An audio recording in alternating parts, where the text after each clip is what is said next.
Nung 29 years old kayo, Coach Yeng, paano nyo na kailangan establish nyo kayo talaga, Coach? Medyo may yabang na ba yan? 90s You know?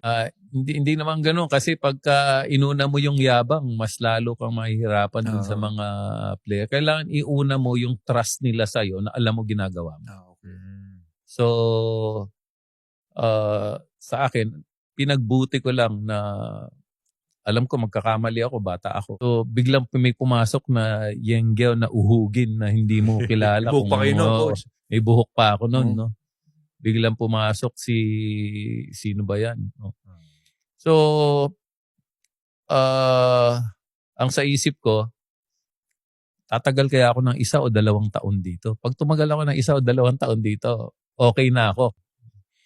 Pero nung after 1-2 years, nag-improve yung team namin kasi on the second year, nag-champion kami. May kasamang swerte.